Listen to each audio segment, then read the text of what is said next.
Meganeuropsis was a giant dragonfly that lived on our planet almost 300 million years ago. It was about the size of a modern-day falcon, with a wingspan as long as your leg.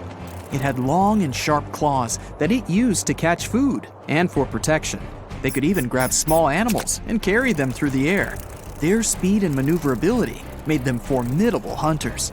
Meganeuropsis is the most giant insect ever found on Earth.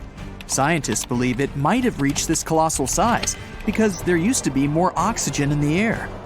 There were other gigantic insects that lived before the dinosaurs too. Some ancient ants could grow to the size of a hummingbird. And if that wasn't scary enough, they could also spit acid, like something out of a movie. These ants lived in large colonies, and their anthills were several times bigger than the ones we see today and could resemble a bear's den.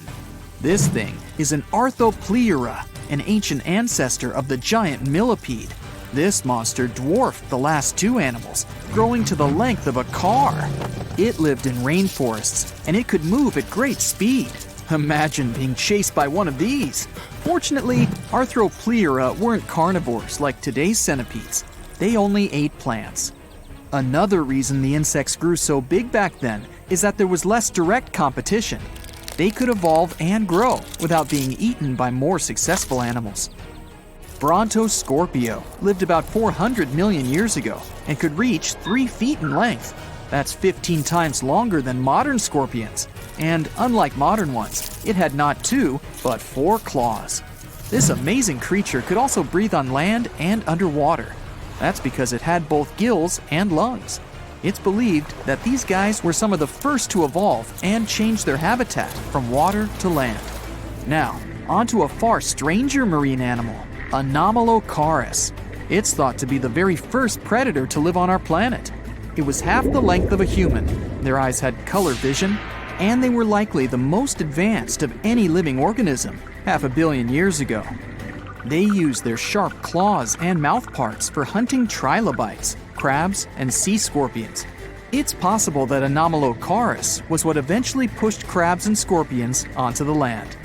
They might not look very similar, but Anomalocaris was also an ancient ancestor of modern crabs. Dunkleosteus was an enormous ancient fish. These guys were half the length of a school bus and weighed the same as a small car. They had no teeth, but evolved to use the bone plates on their jaws as a replacement, leading to their crazy appearance.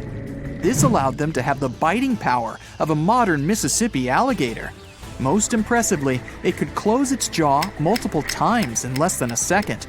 This created a powerful flow of water right into its mouth. Smaller fish would get caught in the current and pulled right into a Dunkleosteus' mouth. Their skull was heavily protected by bony armor. It was like it was wearing a helmet. This protected it from almost any strikes and made it the apex predator of its time. Achmonistion is the ancestor of all sharks in existence, living around 340 million years ago. No one knows why, but in addition to the usual shark fin, it had something that looked like an anvil on its back.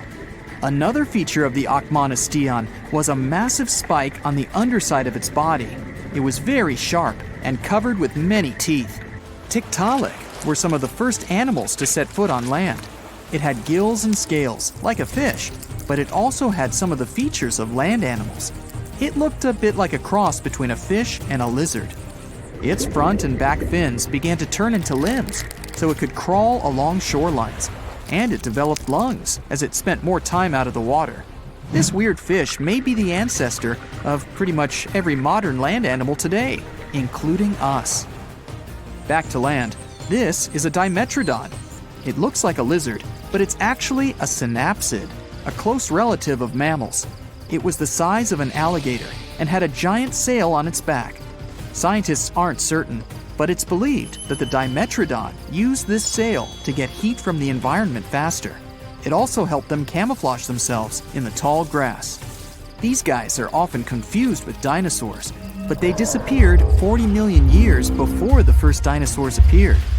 Over time, synapsids evolved into full-fledged mammals. And if we go further down this chain, we'll find out that humans evolved from these guys too. Dinocephalians. The name of these guys literally translates to scary-headed. This is because, in the process of evolution, their skulls became much thicker. These creatures were usually 19 feet long and weighed the same as a car. Some of them had long fangs like a saber-toothed tiger, but these giant lizards were herbivores. That doesn't mean that they were completely peaceful and docile, though. Scientists believe they fought within their species. They smashed their heavy foreheads into each other, like rams do now. Dinocephalians existed at a time when all our continents were still connected in a supercontinent, called Pangaea. Gorgonopsia looked a little like Dinocephalians, only these guys were carnivores. They were about the size of a wolf, but they spent a lot of time in water too. They usually lived on coastlines and could dive into the sea looking for food. They were also the first predators that could run fast. This is one reason why Gorgonopsia ruled the world about 265 million years ago. Later, these species mysteriously disappeared, leaving the dinosaurs to dominate the Earth. The cause of the mass extinction about 240 million years ago is unknown. But the second event that caused the extinction of 95% of all living organisms on Earth was a giant meteorite. The oldest tree remains are 385 million years old. Archaeologists found them inside a rock, where there were traces of the roots of many species of trees. These ancient trees evolved and began to turn the carbon dioxide in the air into oxygen. Gradually, they created the atmosphere we have now. This is the oldest winged insect in the world, Rhyniognathus. It's about 400 million years old, and there's still debate about the way it lived.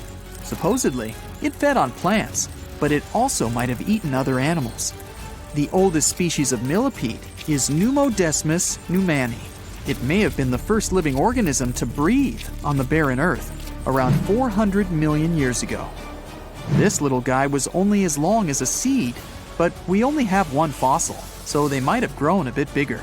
Pneumodesmus might be a distant relative of all the millipedes and centipedes that exist today. The farther we go back in time, the more bizarre the living organisms look. 480 million years ago, Agirocassis coasted through the ocean. For its time, it was the largest animal on the planet, reaching 6.6 feet in length. Fortunately for other sea creatures, it wasn't a scary hunter. It ate the same way that the blue whale does today, swallowing loads of water so it could catch all the tiny things living in it. Dickinsonia lived 550 million years ago. These floating ovals varied a lot in size. Some could be the size of a fingernail, while other species were as big as a kitchen plate. The largest Dickinsonia may have been as wide as a stingray. These animals are so primitive that they didn't even have a skeleton. Some scientists thought it wasn't even an animal, but a fungus. But that was later disproven. Charnia was another animal that scientists originally thought was a plant. They believed that it was just the leaf of something like a fern. They realized that it was an animal when it was found that Charnia lived deep underwater, where photosynthesis is impossible. These guys swam near the bottom of the sea and fed on nutrients from the water. Instead of a traditional digestive system, these things had filters. They ran water through them to catch food in it, like the Agirocassis. The first living organism is thought to have appeared about 4.2 billion years ago. When the oceans first formed, they were filled with things needed for life to exist. Under high temperatures, this matter began to interact and join together, forming the first living organism. This is why we look for planets with liquid water. We know life on Earth started with water, so many people believe that water is the most important factor in the origin of life. Traveling back in time now, this used to be hard. We fly past the Middle Ages, the first human civilization, the ancient ancestors of the first humans, the dinosaurs, the first land animals, the ancient sea creatures, and so on to the very beginning of all time. And there it is. This nebula is our solar system. Right now, it's just a cloud of multicolored dust made of hydrogen and helium spinning around. This cloud has begun to shrink and become denser. There's a theory that there were supernova explosions near our nebula. Their shock waves squeezed the nebula from different sides until the center of the cloud became too heavy. The enormous weight presses it, and nuclear chain reactions begin at the very center of this cloud. It heats the cloud and makes it glow. Soon it forms into a dense sphere, and that's how our sun is born. It happened about 4.5 billion years ago. Our planet doesn't exist yet. There's only a disk of dust and space debris orbiting the young sun. These pieces of debris are fusing gradually and getting heavier and heavier. Let's look at the very center of this pile of asteroids. The total weight of the debris compresses the central region so much that a dense metallic core is forming there. The enormous pressure heats the core, and the temperature at the center of the young Earth reaches nearly 10,800 degrees. And there's a liquid core around the solid one. It creates the magnetic field of our planet. Now, when radiation from the sun and the solar wind reaches Earth, it smashes into a shield in the form of our magnetic field. So far, our planet is burning and looks more like a ball of lava. But it begins to cool down, forming a solid crust. At this point, another protoplanet appears on the horizon. It looks more like an asteroid, the size of Mars, and this massive piece of debris flies towards us.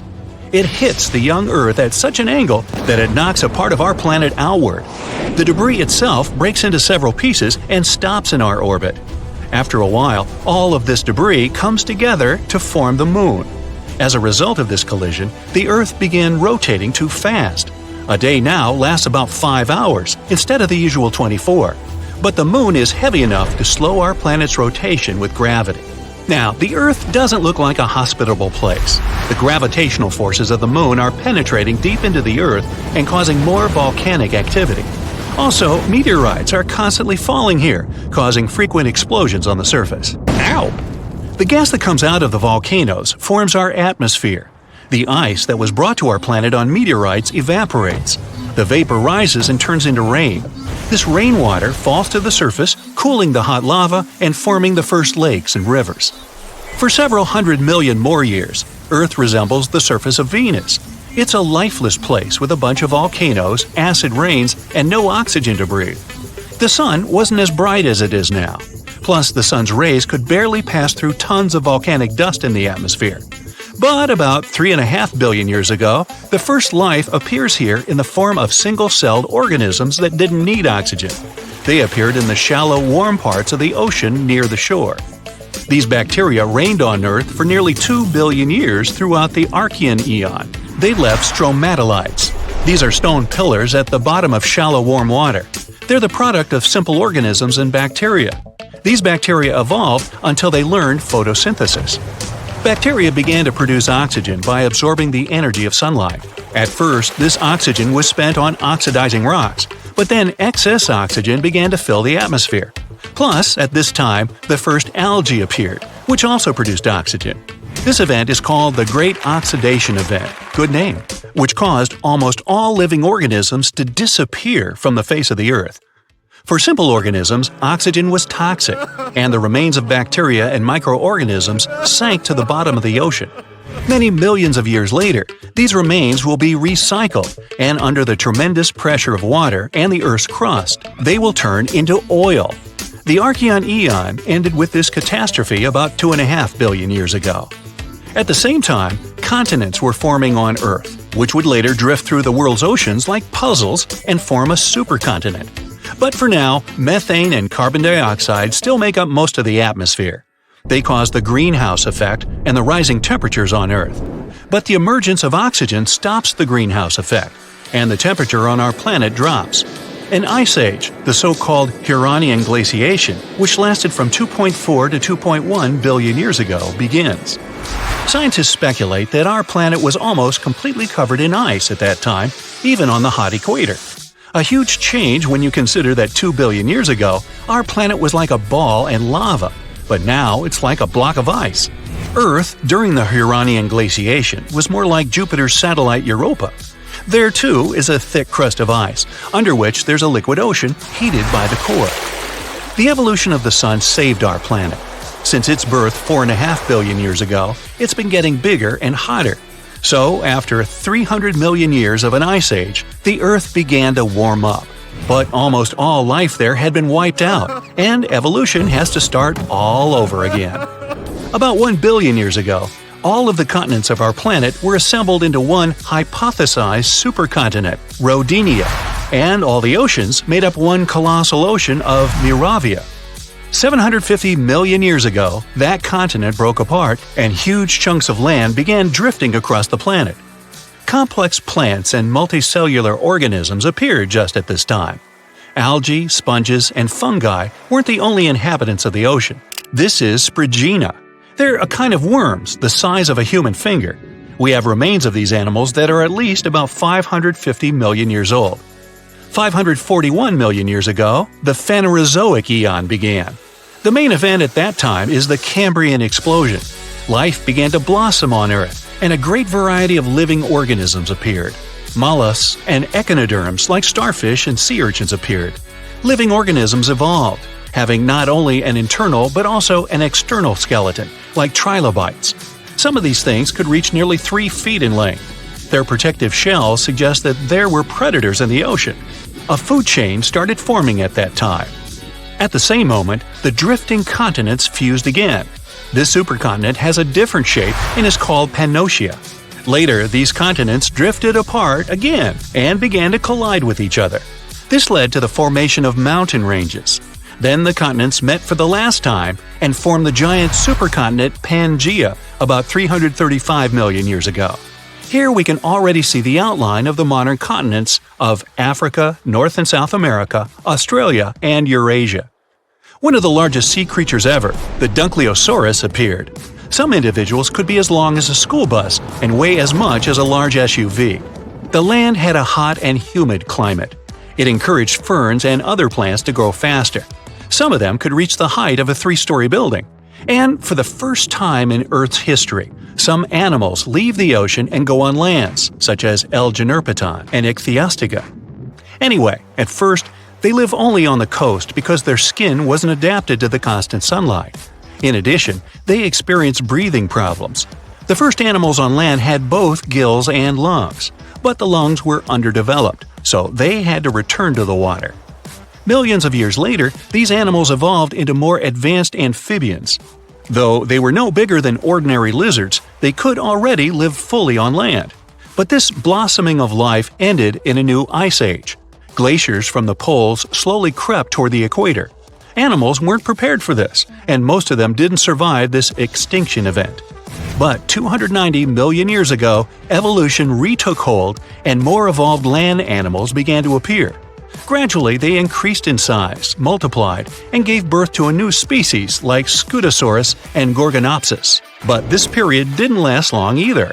Only 40 million years later, as a result of unknown events, 95% of all living organisms on Earth ceased to exist.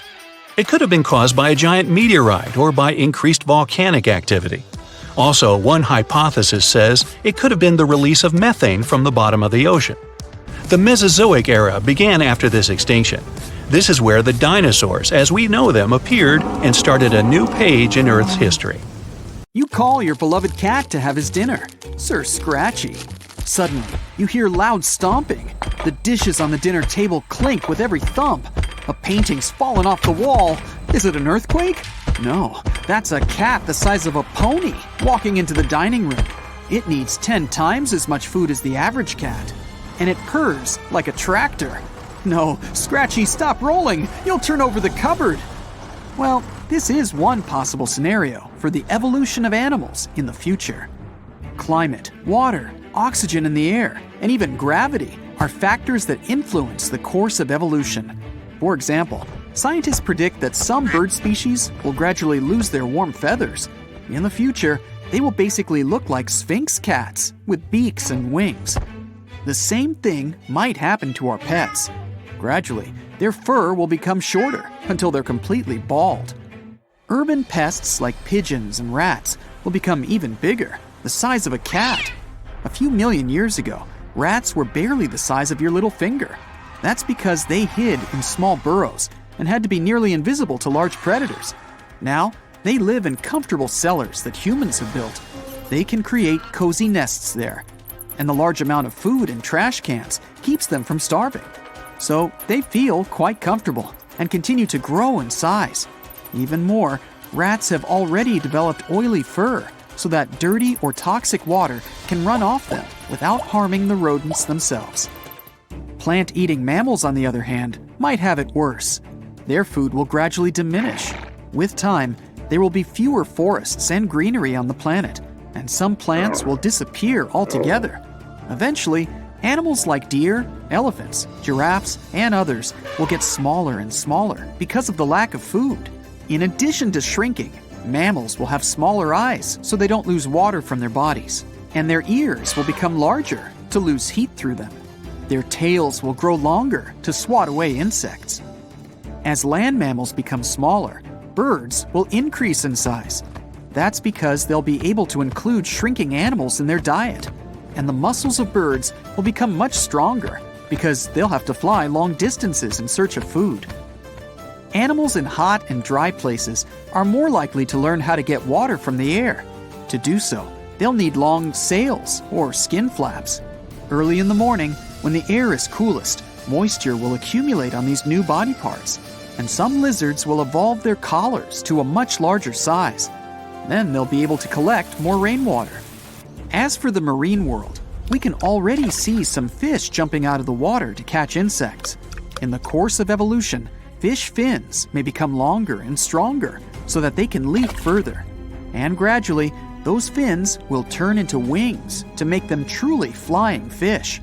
Perhaps in the future, these fish will hunt small birds. To do that, they'll learn to hold their breath for longer and fly much higher. But the big fish and marine mammals will have a hard time. The ocean will heat up, and some species will begin to disappear. The largest inhabitant of the aquatic world, the blue whale, which is the size of 2 school buses, will shrink in size because there will be less food for it in the ocean. But the population of lizards and reptiles will thrive. They're good at absorbing heat. And with climate change, there will be more insects on our planet, which means more food for lizards. They'll start to increase in size. But now, they'll have to defend themselves against big birds. Their legs will become longer and stronger, so they'll be able to run a lot faster and not get eaten by a bird. And the insects? Well, they'll just explode. Insects will probably live in huge swarms and fly around looking for food. And they'll be angry and hungry because their usual source of food, mammals, will have either ceased to exist or shrunk in size. Humans will change too. Scientists predict that between 1,000 and 1 million years from now, we will completely lose our hair. Our limbs will become thinner and longer, and will be about 7 feet tall. Our feet will most likely lose their toes because they're no longer needed to keep our balance. Our head and brain will become more like a balloon, and our lifespan will be more than 100 years.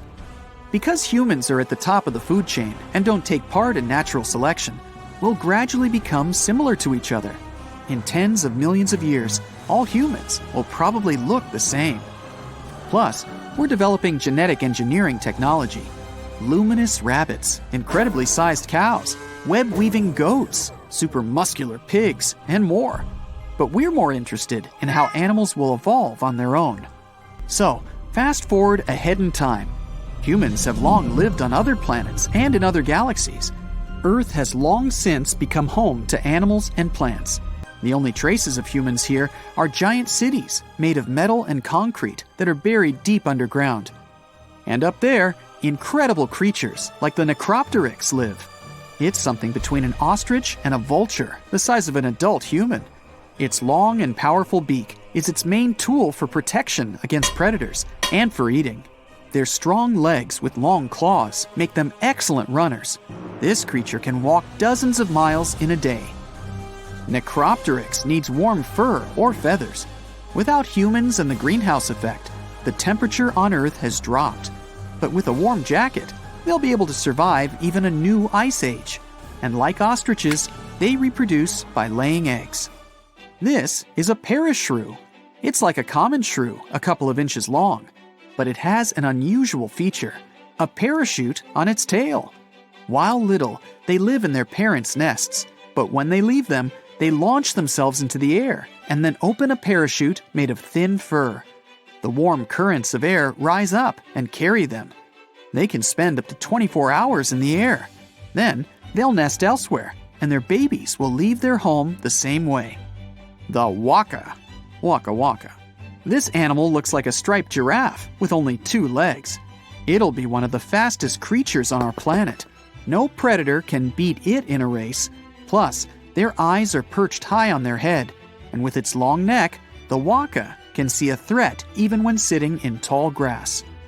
Terabytes are descendants of termites that will appear on Earth in 200 million years. If they see a threat, they'll spew a stream of chemicals, something like acid, from their huge head. Even the biggest predators will be afraid to approach them. Reed stilts are about 3.5 feet tall and weigh almost as much as an adult human. Thanks to its striped coloring, a reed stilt is almost invisible in the reeds. It walks on its thin legs through marshy terrain and feeds on small fish. Its long neck and sharp teeth allow it to dash into the water, almost cobra-like. It catches fish and swallows them almost whole. But all of these predictions are very speculative. There are billions of factors that influence the course of evolution. The course of evolution could go the other way at any time. For example, an asteroid hits the Earth, causing a mass extinction and changing our planet's climate. A small percentage of surviving organisms begin to adapt to the new conditions. In a few million years, we'll have animals that none of us could have even imagined.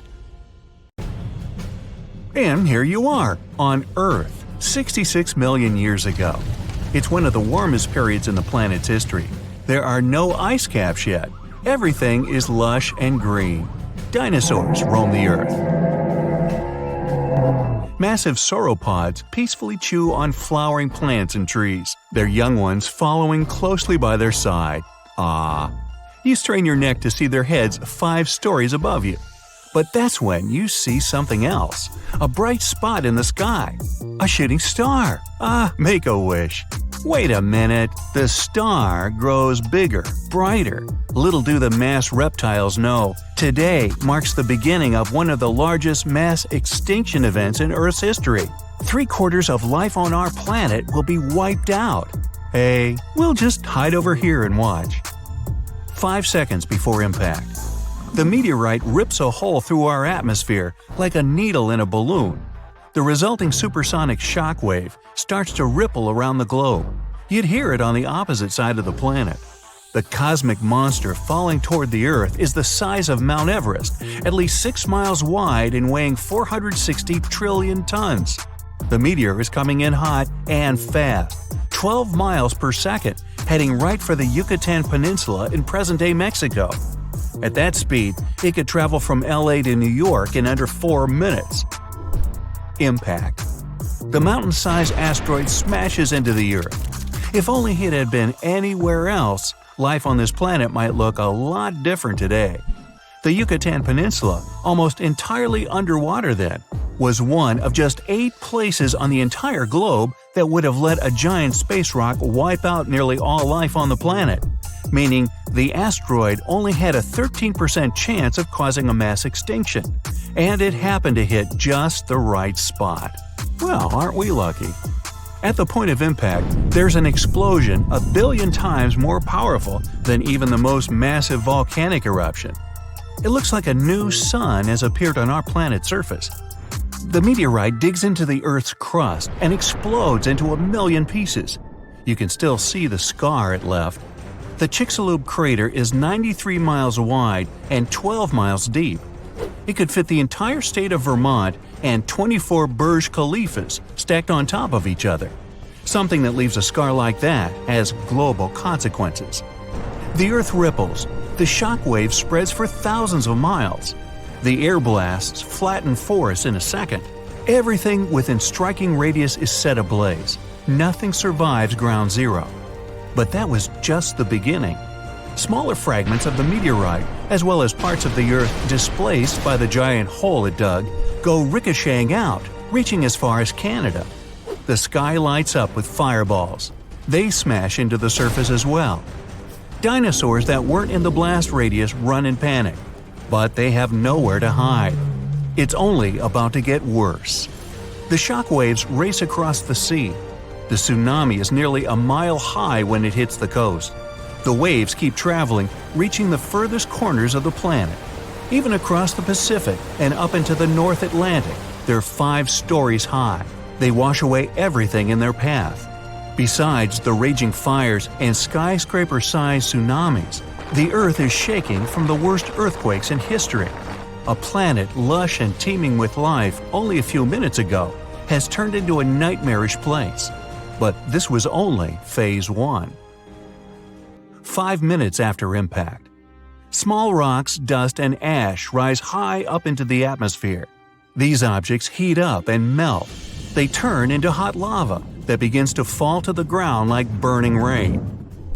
10 hours after impact. Fires continue to engulf everything in their path.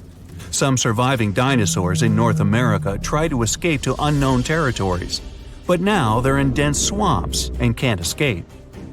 1 month after impact. 15 trillion tons, 2.5 million times the weight of the Great Pyramid of Giza. That much ash and soot are released into the atmosphere. The cloud covers the entire planet and blocks out the sun. The Earth sinks into darkness. Surviving plants can't photosynthesize.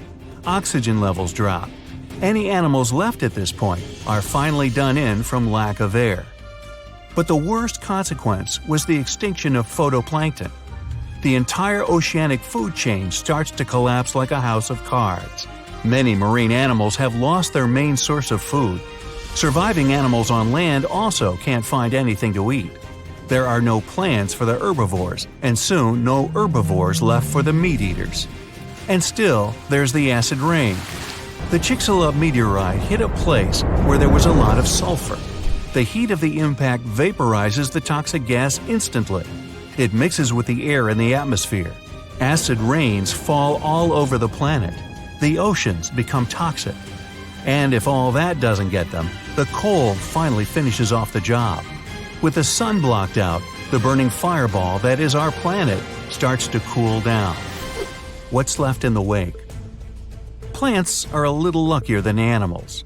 Seeds and pollen are able to survive these harsh times. The first to slowly paint the charcoal planet green are ferns. The wind carries their seeds, sprinkling them across the Earth over 10 years. Then come the palms. The new planets produce oxygen and feed small mammals.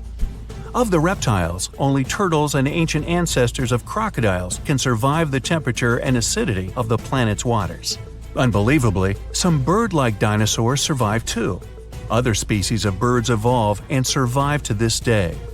Sadly though, all terrestrial animals over 50 pounds in weight went extinct.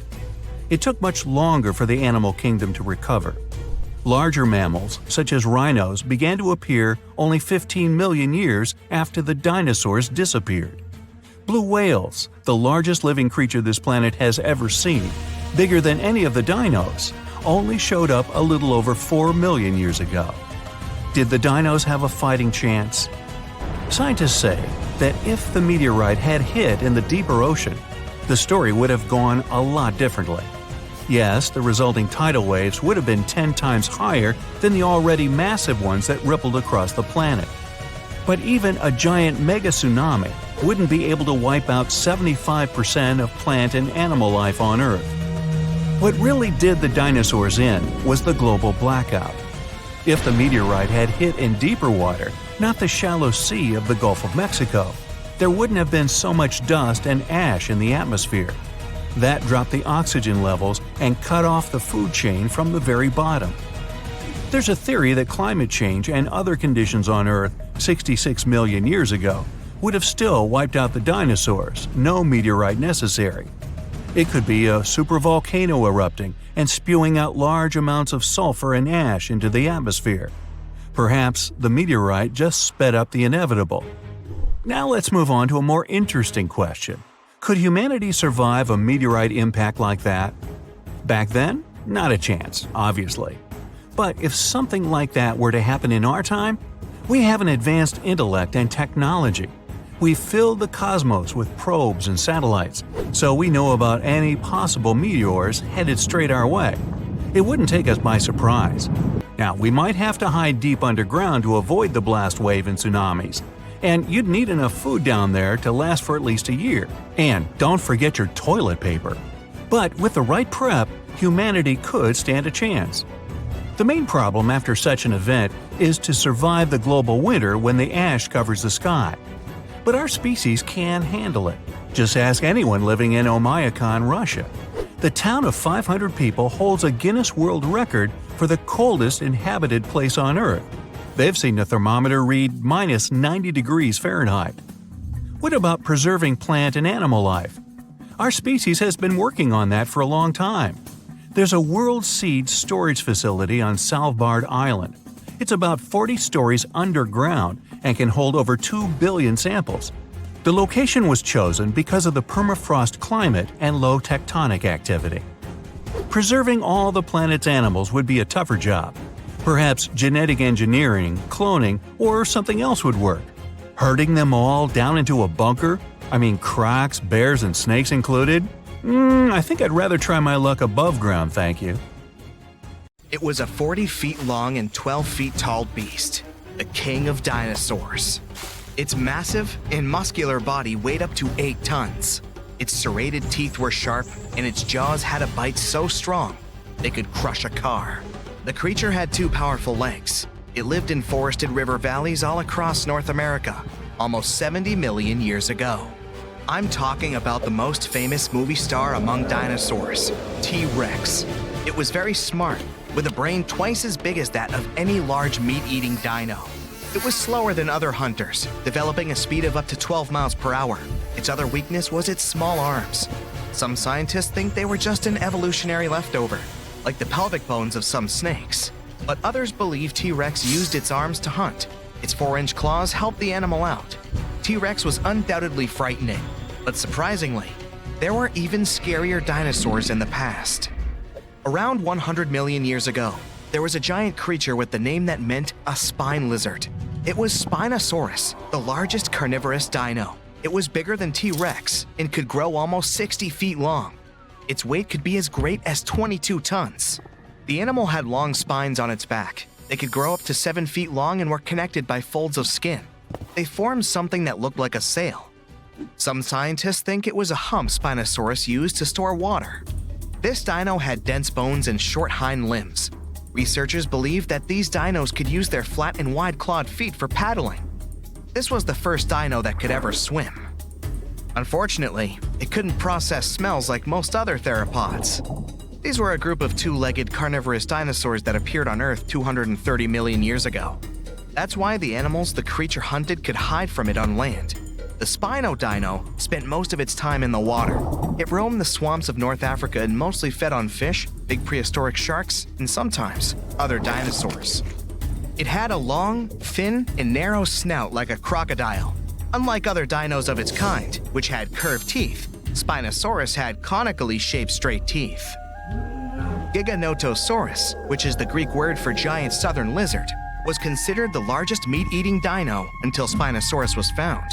It lived around 100 million years ago in South America, around 30 million years before T-Rex appeared there. It was longer and taller, but more slender than T-Rex. And while T-Rex had 2 fingers, this giant had 3. It walked upright on its 2 big and very strong legs. Its tail was pointed and thin, which helped the creature make fast turns while running and keep its balance. The animal could move at a speed of up to 31 miles per hour. T-Rex's maximum speed was 25 miles per hour at the most.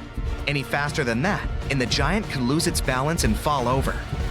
Giganotosaurus had 2 arms with sharp claws. It was mostly an opportunistic meat eater feeding on everything it found on its way. Its bite wasn't as strong as T-Rex's, but it still managed to deal with some bigger animals, like herbivore dinosaurs. Maybe there was even an Argentinosaurus among them, the biggest animals ever found. It's hard to imagine how Giganotosaurus could take down a 50-ton beast on its own. That's why scientists think they may have hunted in groups. The animal's only weakness was its small brain. It was twice smaller than T-Rex's. This means the T could at least win a chess game. Big retractable sickle-shaped claws in the creature's feet are great for cutting. Ladies and gentlemen, welcome Utah Raptor. That's a mini T-Rex that lived 125 million years ago. If a big T-Rex was coming for you, you could hide under a rock or some other place where it wouldn't be able to reach you. But there would be no place where its mini version couldn't follow you. Discovered in Utah, strong, toothy, and armored with huge claws more than 9 inches long, An adult Utah raptor was 20 feet long and 5 feet tall at the hip. These creatures were covered in feathers. This is why fully grown animals look like gigantic turkeys. The Utah raptor's main weakness was their size. They were a bit smaller than many other dinos, but these guys made up for that by hunting in packs. Allosaurus, which means a different lizard in Greek, was a massive carnivore reaching 40 feet in length and weighing 2 tons. It roamed the Earth around 150 million years ago. Similar to T-Rex, this dino had strong back legs and a large snout. Its mouth was full of sharp teeth. The animal easily lost them when eating, but they usually grew back. Allosaurus was already fully grown by the age of 15, and its lifespan was around 28 years. The creature had a short neck and a long, narrow skull, disproportionately big compared to the rest of its body. This dino also had a pair of horns above its eyes and ridges along the top of its nasal bones leading to those horns. Allosaurus chased big herbivore dinosaurs. When several Allosauruses gathered in a group, they could take down even such colossal creatures as Apatosaurus. But scientists still doubt if they could cooperate, because these dinos were generally not too friendly toward one another. Some of the animal's bones had an hourglass shape, which made them lighter and reduced their strength. They were similar to the hollow bones modern birds have. Another weakness of this dino was its bite. It was less powerful than that of some modern animals, like lions, alligators, or leopards. Scientists think Allosaurus may have used its skull as a hatchet. The Dinosaurus was one of the freakiest dinos out there. It lived 100 to 60 million years ago. It had a very small head and bizarre feet with 4 toes, unlike their ancestors that had 3. Its body was covered with feathers. This weirdo had the longest claws scientists have ever recorded. They were 3 feet long each. These claws were curved and sharp. The dino used them to collect plants for lunch. Scientists are still not sure if this creature was a herbivore or carnivore, or both. The dino had a long neck. There were no teeth in its upper jaw. Its wrist bones were like the ones modern birds have. The Dinosaurus might have evolved from a meat-eating to plant-eating animal throughout time. Unfortunately, in comparison with meat-eaters, herbivore dinosaurs were much weaker, and still, those claws could make its enemies think twice. High-spined lizard, or a Acrocanthosaurus, lived 110 million years ago. It was 2 feet shorter than T-Rex but had a similar body structure. Like T-Rexes, these creatures often went after bigger and more challenging animals. For example, with those backbones so hard, it seemed as if they were carrying a giant turtle shell, like Ankylosaur. The high-spined lizard was very territorial. It had a brain shaped like the letter S and an excellent sense of smell. What made a Acrocanthosaurus vulnerable was its small arms. And still, the creature used them to hunt other animals surprisingly well. The dino pulled its catch close to its torso, which was like a hug you wouldn't be able to escape from. Diplodocus lived 150 million years ago. The 90-foot-long creature was possibly the longest dinosaur ever. Its tail, which could reach 46 feet in length, was the longest tail of any animal ever. And its neck was more than 20 feet long. The underside of the dino's tail had 2 rows of bones, which made the creature even stronger and more mobile. Diplodocus didn't look scary, long-necked, gentle, peacefully munching on plants, until it used its tail like a whip, making even the scariest meat-eaters back away. This tail was the center of the dino's mass, which was why Diplodocus could move very quickly. Scientists first thought, this is a lizard-like animal, but its posture was more like that of an elephant. Plus, Diplodocus had nasal openings on its forehead. The dino's weakness was its small teeth and weak force bite. Quetzalcoatlus was the biggest flying animal ever. It lived 70 million years ago and controlled the skies of North America. It was a toothy, pin-headed creature with a blunt snout. It was as tall as a giraffe and weighed 550 pounds. Quetzalcoatlus had a small torso and long neck and legs. Its wings were short compared to the rest of its body, but still long enough to stretch for 40 feet. Scientists think this animal could fly at a speed of up to 80 miles per hour and travel 400 miles in a day. This dino was weaker than, let's say, T-Rex or most other carnivores of that time, but it had powerful muscles, which helped the animal rise into the air in the blink of an eye. Hey, it's possible that Jurassic World is not just a fantasy. Dinosaurs could really be walking, swimming, or flying around somewhere out there, but not on Earth. Some scientists think there may be planets far, far away from our solar system where slightly different versions of T-Rex and other dinosaurs live. They got the idea based on the fact that our planet used to have about 30% higher oxygen levels than today. That's why complex and intelligent life forms like dinosaurs could develop in the first place. They also want to explore basic building blocks that are the reason why we have life on Earth. These building blocks are something we know as amino acids. They make proteins, sugars, and genetic material, RNA and DNA. They're consistent and mainly exist in one shape or orientation. There are two ways they can be oriented, right and left. That means they mirror each other, just like our hands. It's something we call chirality. For life to exist, proteins must have one form, which means they can be oriented right or left.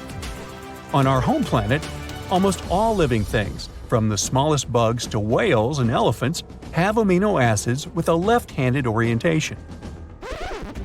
We're not exactly sure why things are set that way, but there's a theory that's because of meteorites that crash-landed on Earth 4 billion years ago. They brought specific kinds of amino acids and some other organic materials to our planet and somehow set the pattern we have today. Maybe we could use special telescopes we created to search planets, especially those where conditions are similar to how they used to be on Earth back in time when dinosaurs existed. In that case, it would be better to watch them from a safe distance, because, considering what they might look like, researchers say it might be a safer choice. That's a cool idea, but it's still very tricky. The history of life on our planet, especially that of dinosaurs, involved many catastrophic events and mass extinctions. There's always more room for new theories about dinosaurs. One of them says oil comes from dinosaurs. Interesting, but not true. Oil formed from the remains of sea animals and plants from millions of years ago. This was way before dinosaurs appeared. Tiny organisms ended up at the bottom of the sea. As bacteria decomposed animals and plants, they removed most of the oxygen and some other elements from them. It left behind only a sludge, which was mostly made of hydrogen and carbon. As time passed, those remains became covered with many layers of silt and sand. When the depth of the sediment increased to 10,000 feet or even more, heat and pressure turned the remains into natural gas and crude oil. It's possible that dinosaurs lived or fell in the sea and later became petroleum in the same manner. But no one has ever found crude oil containing their skeletons. So this is just an unproven theory. Then there's the feathered dinosaur theory, which, unlike the previous one, seems to have more foothold in reality. Back in 2010, researchers found evidence that 100 million years ago, there had been a dino species with ginger feathers. Another group of scientists claimed there had been a different species from 150 million years ago. Those dinos had freckles and reddish-brown feathers on the tops of their heads. The color patterns probably had their purpose. Maybe it was a way to communicate with other representatives of their species or to attract mates. But years later, scientists studied the Microraptor, also called a feathered dinosaur. They realized it had probably been more like a bird than a dinosaur. The key point is how birds replace their feathers. Birds that fly have to replace their feathers in a specific order, otherwise they won't be able to fly very well. And the Microraptor's fossils showed that this creature had changed its feathers in a similar pattern. So they're not really sure which category this animal falls into. Dinosaurs that had feathers shed a lot of their skin piece by piece, like dandruff. Hey Bob, looking a little flaky there. Need a new shampoo? Yeah, they didn't shed their skins like lizards do, as if they take off an old suit. When we talk about dinosaurs, we usually don't picture them as social creatures, more like isolated ones similar to lizards. But some researchers discovered an 80-million-year-old collection of clutches in the Gobi Desert. It means there were colonies of dinosaurs that protected their nests and guarded their young, similar to birds. Crocodiles are known for doing that too. Pterosaurs were flying dinosaurs, and pelycosaurs were fin-backed ones. Some studies have shown that these two species use their exaggerated head crests and sails or fins to get to their potential partners. There are many theories about their crests and what they were needed for, though. Some experts believe that was how dinosaurs regulated their temperature. Others think they needed a crest to steer through the air. It's hard to say anything for sure since their fossils are rare and they don't have living descendants. But the most likely option is that the crest had the same purpose as a peacock's tail and was used for selecting mates. The bigger the crest, the more chances a pterosaur had to get a partner. You know theropods, those scary meat-eating predators that are shown in most dinosaur movies? Well, they might have enjoyed eating plants way more than tearing flesh. Not all of them, but it's possible that many of them weren't as fierce as we might think. Those big scary ones, like T-Rex, could be exceptions rather than the rule. The thing is, movies show these creatures to be way faster than they probably were in reality. They could probably run just a little bit more quickly than the average human runner. Scientists study the diet of coelurosaurs. Those seem to be the closest relative to birds. It was hard to figure it out because some of the dinos from this group had peg-like teeth, or in some cases, no teeth at all. To understand what they ate, researchers had to look for direct evidence and check if there was anything in their stomachs. And after they discovered certain things, including a beak with no teeth, they realized these fellas had followed a vegetarian diet most of the time. Even some famous ones, such as velociraptors, could be just innocent plant eaters and not terrifying beasts from Jurassic Park and our childhood nightmares. Over 10 years ago, scientists found fossils of a small dinosaur. It was a creature as big as a parrot with long legs. It came from a family with some of the most famous predators we know about, such as T-Rex and Velociraptor. Most dinosaurs that lived on land had 5 fingers, but later some of them ended up with fewer fingers. This new one they discovered was special because instead of having 3 fingers, which was more common for its family, it had just 1 finger with a sharp curved nail at the end of each front limb. This creature probably used this 1 finger to dig into insects' nests to feast. Even though we know all about the asteroid that wiped out dinosaurs, some have other theories. One paleontologist even had an idea that dinosaurs had possibly reached their end because they had been eating one another. This especially worked for ancestors of fierce, scary predators such as the Tyrannosaurus rex. It's possible they ate so many eggs of other dinosaurs that many species just went extinct. Once they started eating the eggs of very big dinos that we know as sauropods, it's possible they started getting bigger too. And no dinosaur mother could stop them from eating her eggs because she couldn't be around all the time. There were other big predatory animals that ate eggs, even early mammals. But in any case, later research showed dinosaurs couldn't have eaten enough eggs to have caused mass extinction. And that's all I have to say about that. The problem with that asteroid that destroyed dinosaurs was not that it fell, but where it fell. This colossal space rock found the worst place where it could land. Also, the angle at which it hit the ground was the most unfortunate. If it had fallen vertically, there would have been less destruction. But it fell at such an angle that it threw a huge amount of dust into the air. After the disaster occurred, tons of soot started burning. 65 million years ago, only 13% of Earth's surface contained the right amount of sulfur and oil needed to form a colossal amount of soot. If the asteroid had fallen on the other 87% of the territory, dinosaurs could still be living today, but it hit the worst place and lifted 1 million tons of burning material into the sky. A cloud of incandescent particles covered the sky and set off on a journey across the mainland. Then, these particles settled on the ground and caused large-scale fires. Trees were burning and sending more soot into the sky. But the asteroid collided not only with rocks, it fell on the coast in a place where the seabed was filled with sulfate. As a result of the collision, it started burning, which caused the release of sulfuric acid into the atmosphere. The air became poisoned. It seems the dinosaurs didn't stand a chance. And now, let's imagine the asteroid falling in another place, somewhere in the middle of the ocean. Huge waves flooded part of the land, but almost all kinds of dinosaurs survived. Or even better, the rock could have fallen somewhere in the desert and left behind a giant crater. That's all. Yes, several dinosaurs passing by wouldn't have survived the collision, but the situation wouldn't have been so critical in general. So, giant lizards remain dominant on our planet.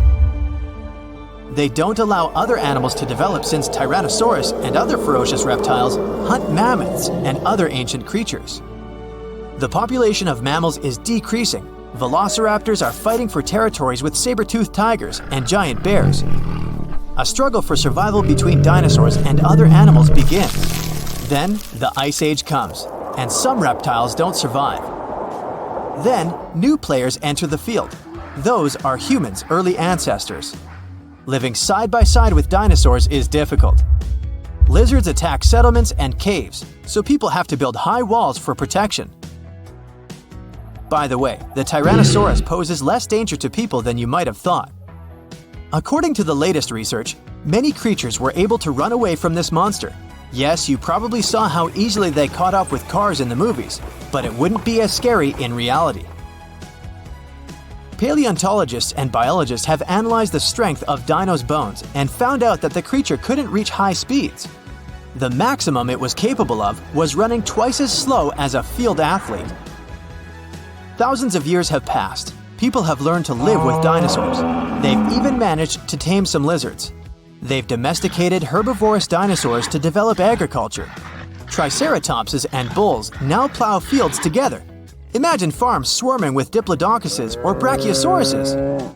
People climb their long necks and pick fruit from high trees. Stegosauruses protect pastures from wolves and velociraptors. Dinosaurs with shells, such as ankylosauruses, help people cross deserts.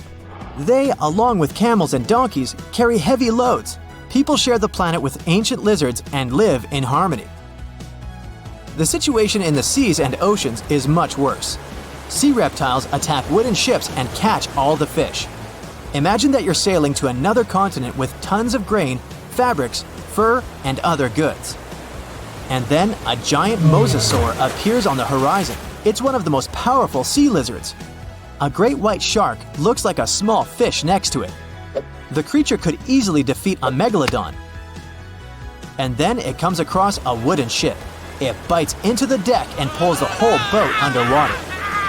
Water dinosaurs are the main obstacle to communication between countries. This slows the progress down for 100 years. People built metal ships to withstand the attacks of the mosasaur. And finally, they managed to establish sea connections. A similar problem occurs when the first planes take off into the sky. Imagine you're flying on a passenger Boeing. You look out of the window and see a pterodactyl. Wait, it's impossible. These winged lizards aren't so fast, but they can catch up with a helicopter or some old biplanes. This poses a serious threat to flights, so people install sound protection systems on board each aircraft. Pterodactyls hear irritating ultrasound from a distance and fly as far away from it as possible. People equip submarines and ships with the same sound shields. Then, after people have learned how to defend themselves from dinosaurs, another problem appears. Lizards are the kings of wildlife, so they displace all other animal species. Dinosaurs run across African savannas, and lizards with fur live in cold winter forests. Lions, wolves, and bears are not the rulers of the wild. Rhinos fight with Parasaurolophuses. Stegosauruses attack hippos and take away their territories. Venomous dinosaurs live in jungles. Lizards that can climb trees scare monkeys. Imagine a reptilian ape jumping from one branch to another. To save regular animals from extinction, people have to control the population of predatory reptiles. Huge parks and nature reserves appear in all countries. People transport dinosaurs there and separate them from other wildlife. Dinosaurs seem to be completely under control. When the danger caused by giant reptiles passes, people begin to breed smaller, harmless lizards. Someone buys a chameleon, and someone keeps a Microceratus at home. There are dinosaur exhibitions. People take these creatures for a walk as if they were dogs. Some people take selfies with reptiles, go shopping, and sit in cafes with small lizards. Dinosaurs aren't formidable now. They're kinda cute. People ride horses, camels, Parasaurolophus, and Pachycephalosauruses. Of course, many have tried to tame velociraptors, but failed. Those are dangerous reptiles and they don't know how to obey. Taming them is almost as difficult as taming an alligator. But dogs and cats are still more popular because they're more intelligent. The brain of a dinosaur is almost the same as that of a chicken. But who knows, if they had lived to this day, perhaps they would have evolved into smarter creatures. Just imagine if dinos were intelligent. In this case, people would have a big problem. Some scientists think that even if a meteorite hadn't destroyed the dinosaurs, they wouldn't have survived to this day. They needed to carry their own colossal weight at all times. It was an enormous load on their bones and joints. Most dinosaurs wouldn't have been able to survive the Ice Age with such characteristics, but smaller lizards might have succeeded. Fast and agile dinosaurs, such as velociraptors and Pachycephalosauruses, would have survived, but in what form? Could dinosaurs have already evolved into something else? Look at the good old chicken. Many scientists believe it's a direct descendant of the formidable Tyrannosaurus. Somewhere deep inside the bird's DNA, there are genes that the dinosaur had. Yep, it's hard to believe, but look at the chicken's body structure and how it walks. Remove the plumage, cover the creature with scales, and give it toothy jaws instead of a beak. And now, you have a mini T-Rex in the coop. And by the way, not only chickens might be the relatives of giant lizards, many birds are dinosaurs' living descendants. Surprisingly, alligators, snakes, crocodiles, and monitor lizards are not as close to ancient reptiles as pelicans, storks, and other flying creatures.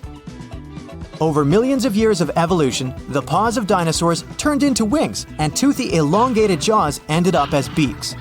The genetics of birds is the key to understanding dinosaurs. Pelicans are similar to pterodactyls, ostriches to velociraptors. Perhaps many other animals also share some genes with ancient lizards. If the meteorite hadn't fallen, all dinosaurs would have evolved into completely different, unusual creatures.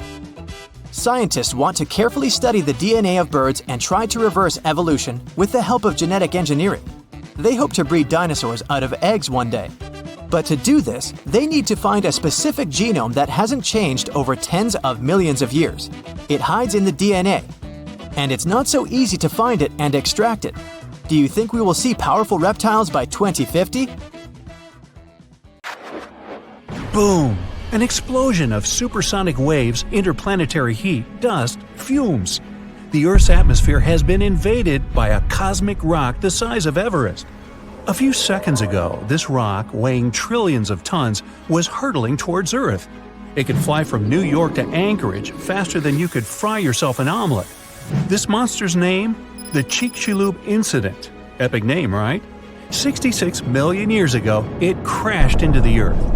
Back then, dinosaurs ruled the planet, but not for long. The epic collision took place in modern Mexico, in the Yucatan Peninsula, right near Cancun, where the dinosaurs were vacationing. Well, probably not. Still, the huge space rock hit the ocean, but even all that water couldn't stop the inevitable.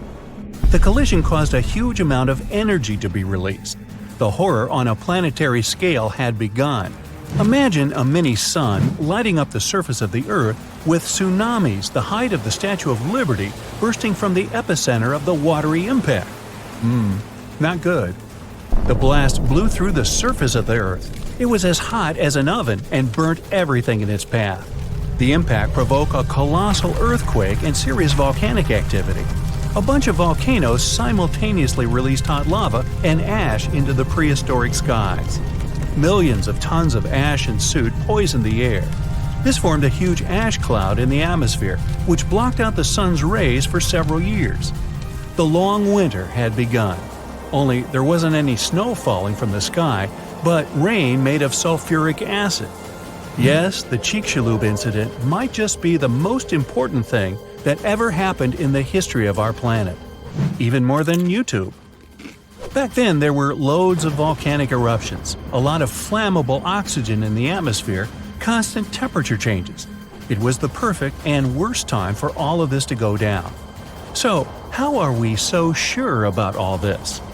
Well, the asteroid left an absolutely huge crater on the planet's surface. Today, this scar is hidden under the Gulf of Mexico. Scientists found a lot of places on Earth with abnormally high levels of iridium. This metal is very rare on Earth, but it's in a lot of asteroids that scientists have examined. Scientists studied some 66-million-year-old rocks. In the layers of rock, they found dust, the same dust that comes from asteroids. This could only have happened if a huge asteroid had crashed into Earth. The catastrophe led to the extinction of not only the dinosaurs, but also the asteroid. It was so hot at the point of impact, part of the asteroid just disappeared. A lot of water vapor and carbon dioxide shot up into the atmosphere. But the biggest problem, sulfur. It got kicked up by the asteroid impact and flew up into the air. These tiny sulfur particles blocked out a lot of the sun's rays.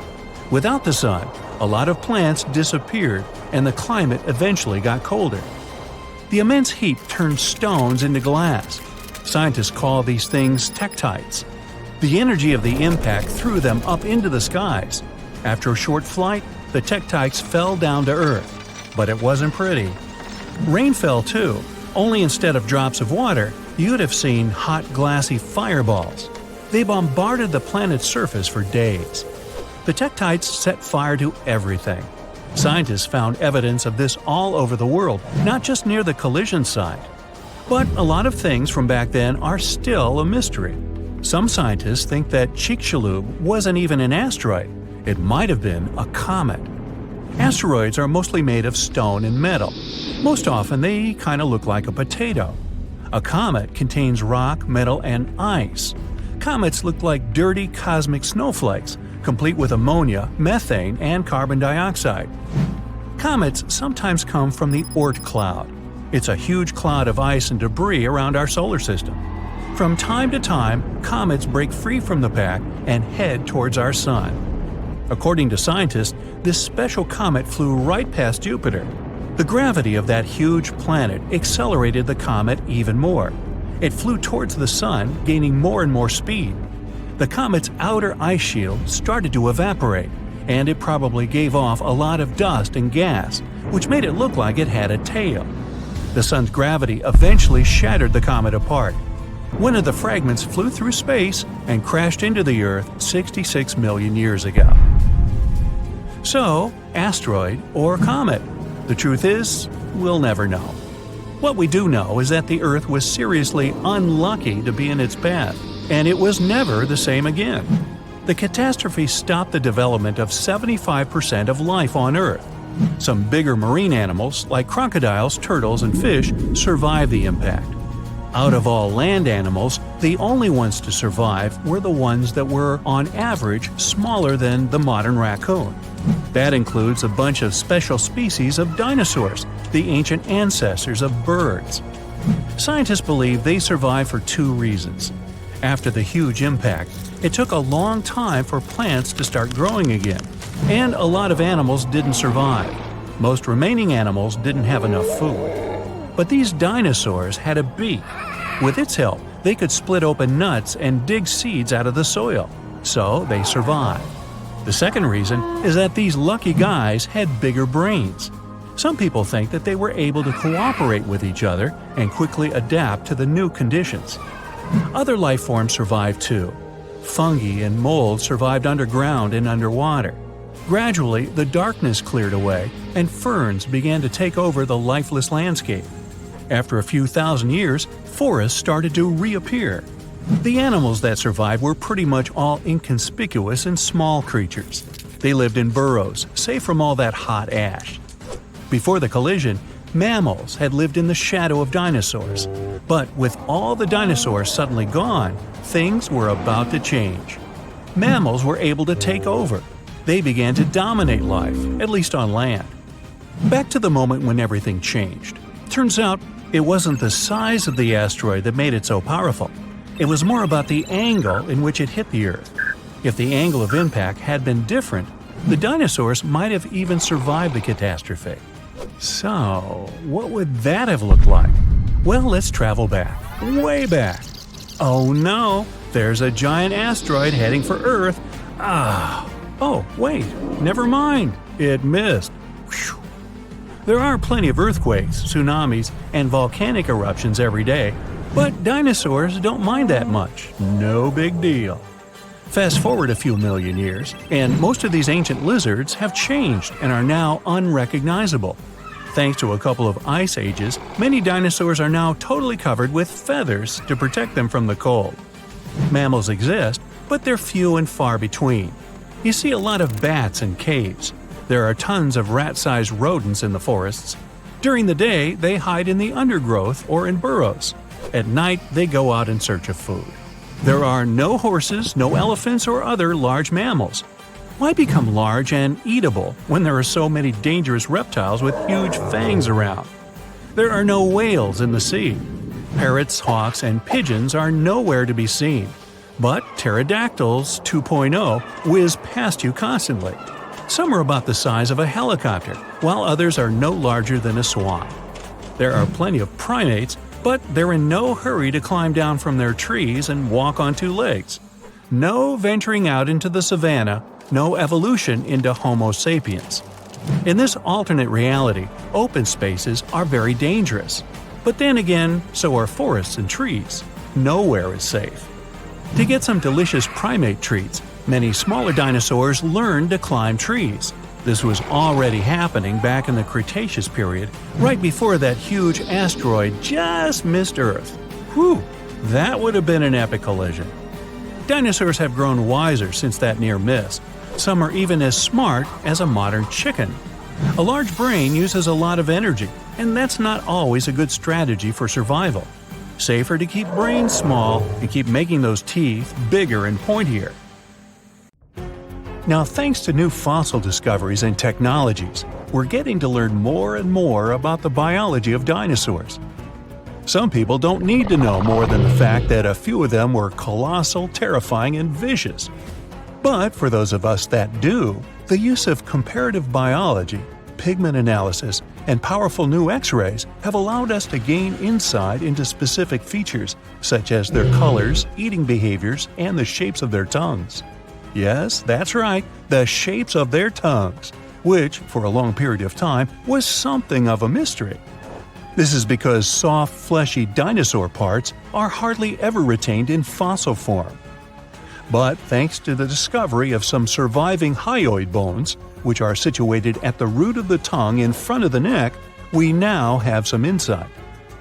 Most animals have this hyoid bone that anchors the tongue. The shape and complexity of the bone determine how free-moving the tongue can be. Scientists have discovered that nearly all dinosaurs had simple tongues that laid flat and were extremely similar to the tongues found inside the mouth of a crocodile today. Yeah, this crocodile. Go ahead and take a closer look. Nah, just kidding. Come on back. Let's take a look at some specific dinosaurs and start with a Brachiosaurus. Let me stick my neck out on the line by guessing that most of you will be familiar with this dinosaur because of its neck. You know, the one which was typically 30 feet in length. Despite its neck being its most distinctive feature, its name actually translates to arm lizard in Greek. It's common knowledge that the Brachiosaurus is one of the largest dinosaurs to ever have lived. On average, it reached 76 feet in length and 40 feet in height. That's roughly the length of 2 school buses and as high as a 4-story building. None of which were around in the era of the big guy here. Fragmentary leg bones and vertebra of even larger dinosaur species are known, but these skeletal remains are too incomplete to determine their exact size. So this guy may have been the largest dinosaur ever. A renowned herbivore, thank goodness. The Brachiosaurus is thought to have eaten up to 880 pounds of dry plant matter every day.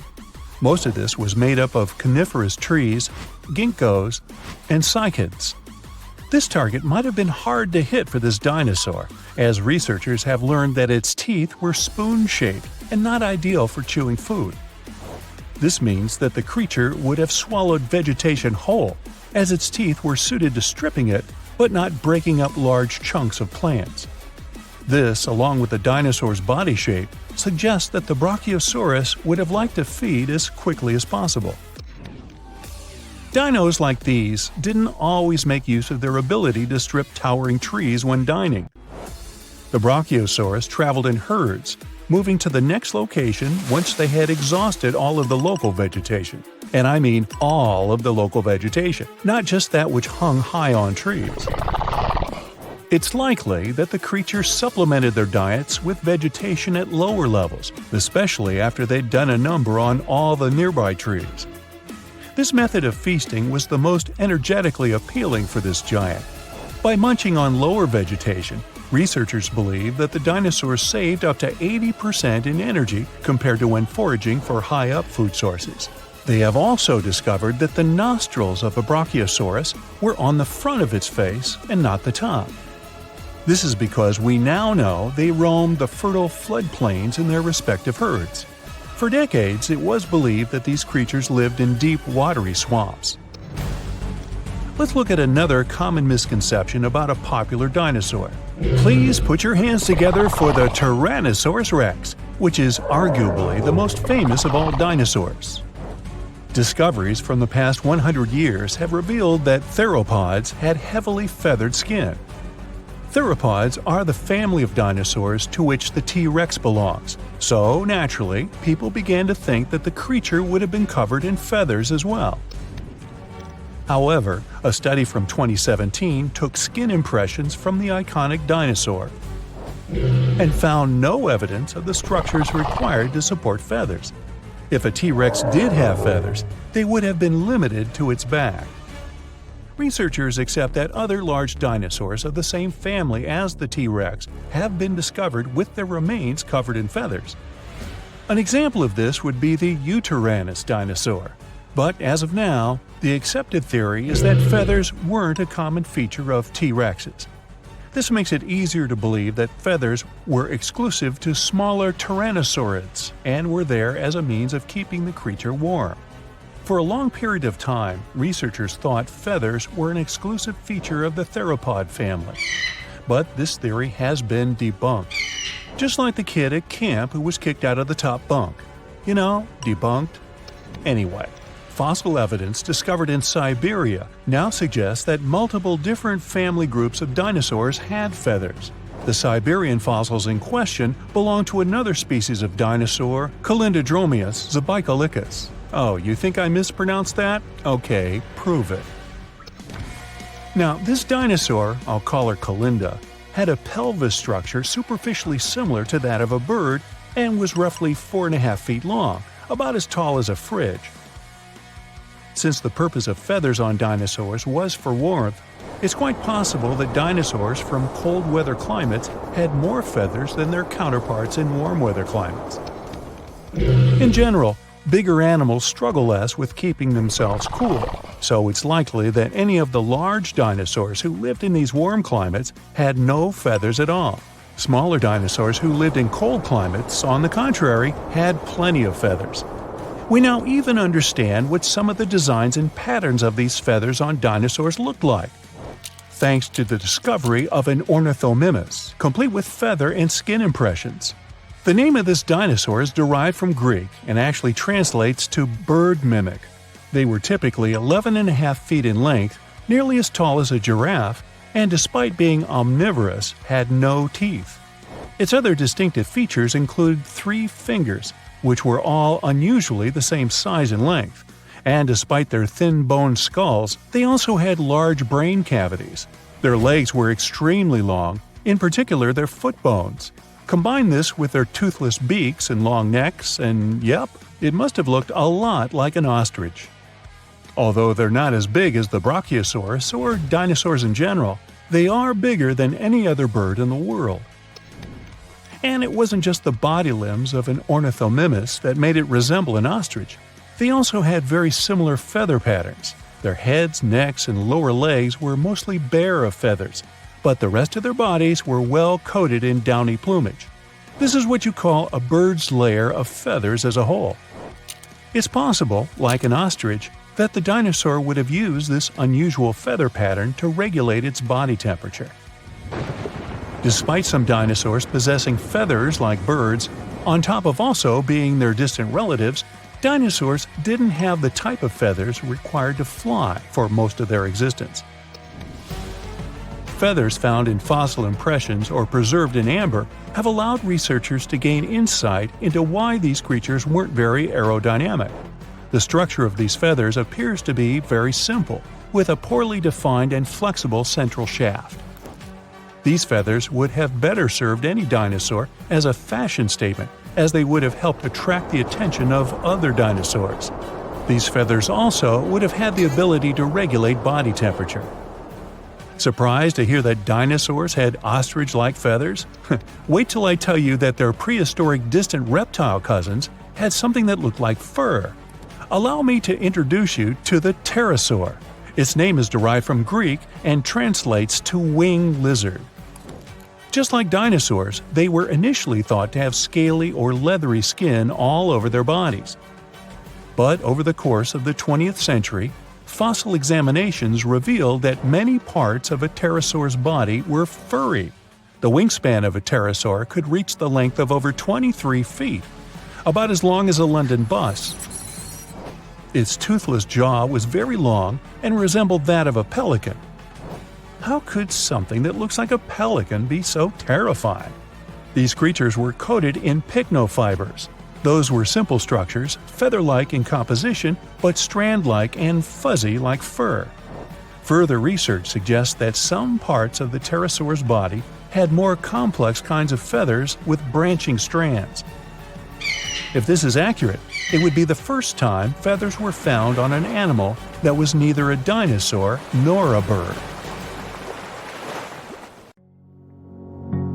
Imagine a planet where every breath you take electrifies your body like a shot of espresso. The sky above you is an intense shade of blue, while colossal trees stretch towards the heavens, their vibrant green leaves growing at an astonishing rate. Daily exercise becomes a thrill like no other. With the abundance of oxygen, you become a supercharged version of yourself. Running feels effortless as you dart across the landscape, lifting weights that would normally seem impossible. It's as if the world itself is infused with a surge of energy. Everything is moving faster. The wildlife surrounding you is equally affected by this oxygen overload. Animals roam the land in majestic proportions. Their massive frames are propelled by speed and agility.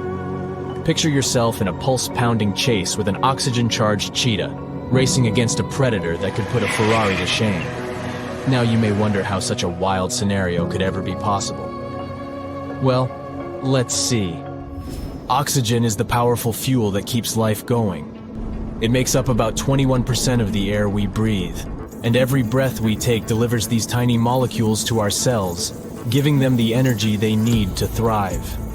Without oxygen, our cells would struggle, and our bodies would fall apart. But that's not all. Oxygen is a superstar that works for all kinds of living things, from tiny bacteria to giant elephants. It's even important underwater, where it enriches the oceans.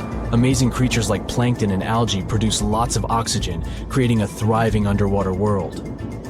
But to fully understand the impact of high oxygen levels on the planet, prepare for a journey back in time. Recently, scientists have made an astonishing discovery.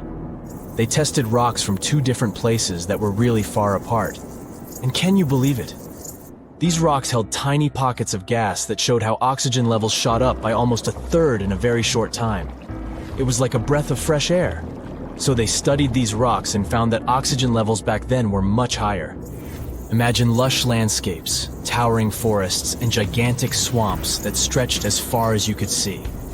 During the Carboniferous period, oxygen ruled the atmosphere at an impressive 20%, just like today. But over the next 50 million years, its levels shot up to a crazy 35%. Can you imagine what that did? As oxygen surged, something incredible happened. Huge forests grew all over the land, creating a breathtaking green world. And massive swamps took over low-lying areas, making the landscape look surreal and otherworldly. At the same time, carbon dioxide levels dropped. Normally, when things break down, microbes release carbon dioxide into the air. This gas acts like a warm blanket, trapping the sun's heat and raising temperatures. But in the mysterious swamps where these giant plants were buried, the microbes couldn't do their job. The result? The planet got really cold. Who would have thought that a breath of fresh air could have such power? The scientists are still trying to figure out why this happened. But one thing is certain, it wasn't just happening in one place. It was a worldwide phenomenon. It was like the planet was playing a funny game with the climate. But let's go even earlier. We see the first North American dinosaurs making their grand entrance. High oxygen levels are what gave a big boost to the rise of mighty dinosaurs in North America and beyond. Picture tropics filled with the magnificent giant creatures. Obviously, dinosaurs didn't just appear out of nowhere. They took advantage of a changing environment that was perfect for their evolution. Oxygen levels played a huge part in this dinosaur party. As oxygen levels rose, so did the size of these incredible creatures. They started small with predators like Chindosaurs, and soon after, huge dinosaurs like sauropods took over the land. Then, 65 million years ago, dinosaurs disappeared and mammals took over. And here's the interesting part. Mammals never grew as big as dinosaurs. So what's the explanation for this? Mammals, and humans are mammals too, by the way, are special because we can regulate our body temperature. But that comes at a cost. We need a lot of energy to stay warm compared to reptiles and dinosaurs. Dinosaurs didn't bother with temperature control, so they could focus on growing big. The biggest dinosaurs were 10 times larger than the largest mammals. It's like a game of anything you can do, I can do 10 times bigger. Dinosaurs might have had similar limitations with their sizes, but those were much less strict. Before the dinosaurs' extinction, mammals were very small. Many mammal species disappeared along with the dinosaurs. But survivors took advantage of the open ecosystem and rapidly diversified into various body sizes. However, after 42 million years of growth, mammals reached a size plateau. This happened on all continents, most likely because of the temperature and land area. Colder environments allowed mammals to grow larger. Balancing body size and heat became challenging. Land area also played a role in sustaining big populations. But making animals bigger isn't the only thing high oxygen can do. This humble gas is a true jack of all trades. It also acts as our loyal bodyguard, protecting us from harmful UV rays and other dangers from space. Without oxygen, we would be defenseless against space threats. Oxygen also has a fascinating role in shaping the weather. It teams up with its other atmospheric buddies to make the sky go wild with tornadoes, hurricanes, and thunderstorms. They mix and mingle in the air, creating just the right conditions for these exciting weather adventures to happen. And these adventures can be dangerous, but they serve an important purpose. They help distribute nutrients and organic matter, carrying soil, leaves, and debris to new places. So what if we decided to mess with nature and crank up the oxygen levels to crazy heights, 30%, 40%, or even 50%? Well, too much of a good thing can become dangerous. Oxygen toxicity is when too much of this gas causes big problems. It's like eating loads of candy. It's fun at first, but soon enough you'll regret it. Surprisingly, an overdose of oxygen can leave you struggling for breath, like a tired dancer in desperate need of a break. At first you might feel a burst of energy, but it doesn't last. Dizziness sets in, as if you've been spinning on the dance floor for hours without stopping. In extreme cases, too much oxygen can even harm your body, making you feel like you've crashed into a huge truck. So while oxygen is always with us, giving us life, it's important to appreciate its delicate balance. Don't put on your special breathing gear. Also, we wouldn't be the only creatures to suffer from this oxygen extravaganza. Mammals, for example, will struggle to adapt to these extreme levels. The balance of power among species will change drastically, and winners and losers will fight for survival in a world that's spinning out of control. And we'll need stronger shelters to deal with these gigantic animals. We'll have to stay nimble and avoid danger. Amidst all the chaos, there will be astonishing adaptations. Birds will fly higher than ever before, reaching heights that would amaze even the clouds. Also, get ready for more natural disasters and delicate ecosystems hanging in the balance. Fires will start quickly and rage fiercely, making wildfires a constant threat. Even a small spark from a campfire could cause disaster. We'll need to rethink our cooking and heating methods to stay safe in this oxygen-filled world. But let's not forget the other side of the oxygen story. If we had a planet with low oxygen, only around 15%, we would face a completely different struggle. Every breath would be difficult, leaving us tired and struggling for air. Physical activity would become extremely hard, and our memory and focus would suffer. So let's be grateful for the oxygen levels we have now. They're the perfect balance for us to thrive. In this exhilarating journey through an oxygen-rich world, we've experienced breathtaking wonders and discovered the delicate balance of our planet. Let's cherish the magic in every breath, respect the interplay of oxygen and life, and embrace the thrill of this remarkable ride called life.